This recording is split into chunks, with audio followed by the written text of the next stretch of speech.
Saudações trabalhistas, bem-vindo ao canal Centelhas. E não, esse não é mais um vídeo analisando o conflito entre a Rússia e a Ucrânia. Não, até porque eu não sou um especialista em geopolítica formado no Twitter.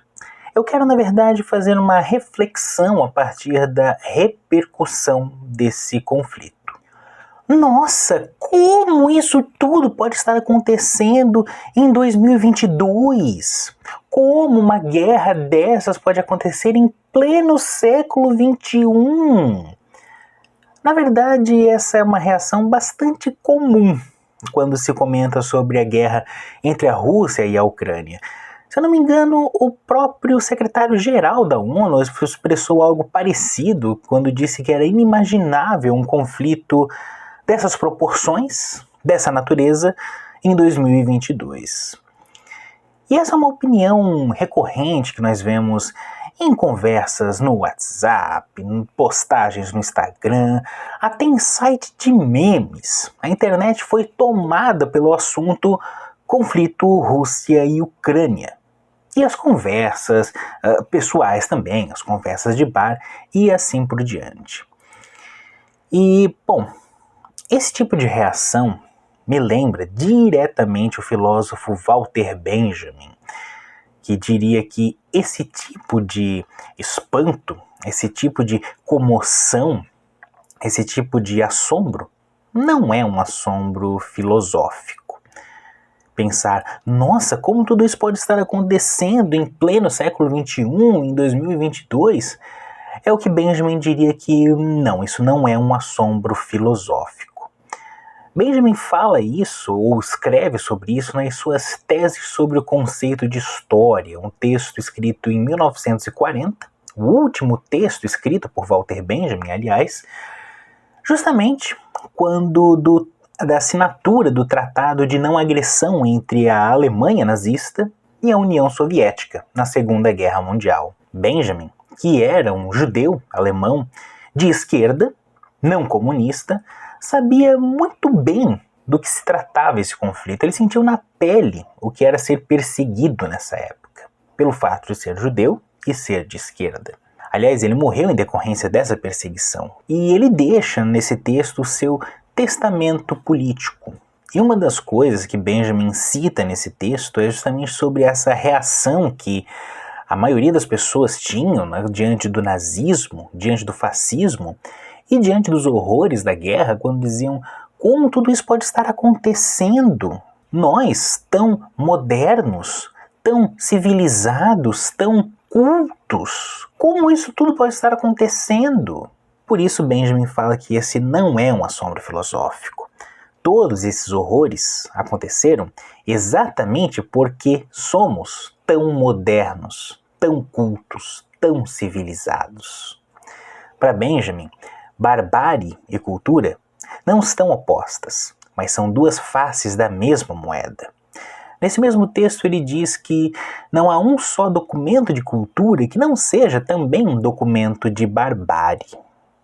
Eu não vou me estender aqui sobre isso, eu tenho um vídeo no meu canal pessoal falando sobre essa questão do Benjamin, vou deixar em algum lugar aqui, não sei se nos comentários fixos, se na descrição do vídeo.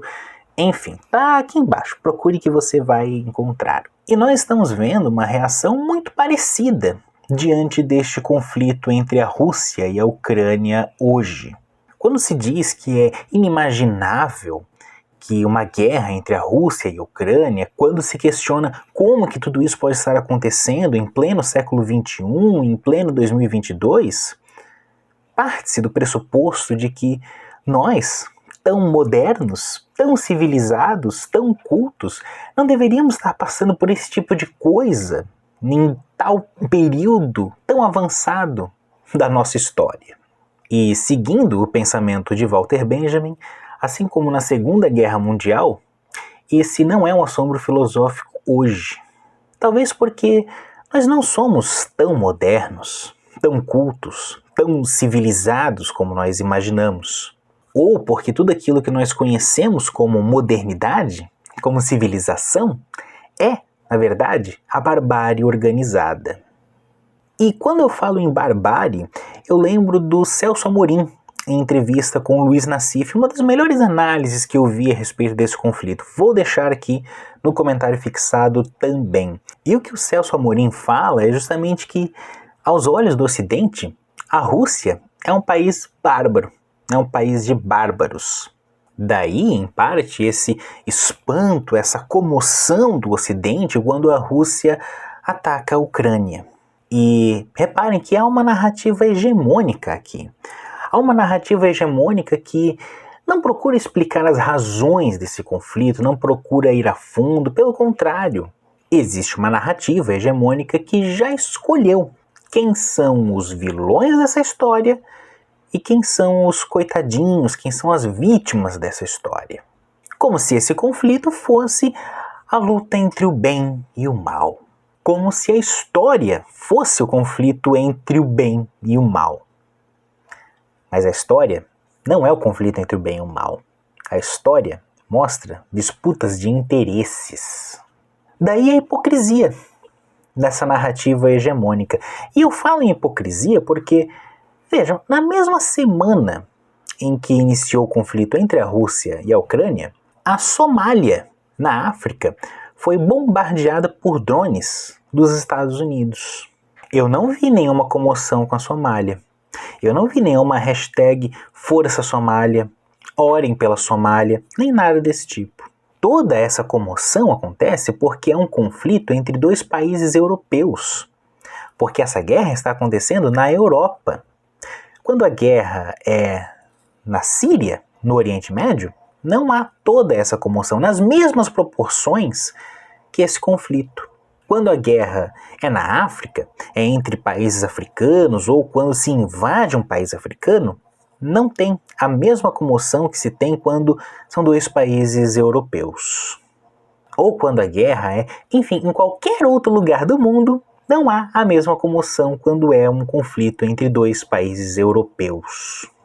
O que me remete a Aimé Césaire, pensador martinicano do século XX também. Césaire tem um texto chamado O Discurso sobre o Colonialismo. E nesse texto, Césaire também denuncia o nazismo. Denuncia a hipocrisia quando se olhava com horror para o nazismo, para as atrocidades cometidas pelos nazistas. E ele dizia, as pessoas olham com horror para o que Hitler fez, para o que os nazistas fizeram, mas esse horror é porque o que Hitler e os nazistas fizeram foi contra brancos na Europa.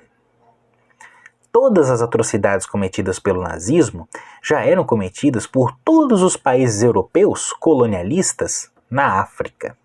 E me parece que Césaire, assim como Walter Benjamin, são profundamente atuais para pensarmos essa repercussão do conflito entre a Rússia e a Ucrânia e sobre o nosso mundo no século XXI. Não somos tão modernos como gostaríamos de ser. Não somos tão civilizados como gostaríamos de ser. Somos bárbaros. E me diga você. Faça você as suas reflexões. Deixa aqui um comentário nesse vídeo. Já aproveita, curta, siga o canal. Inscreva-se se você ainda não é inscrito. Tem outros vídeos aqui no canal para você assistir. Nos vemos em uma próxima oportunidade. Até!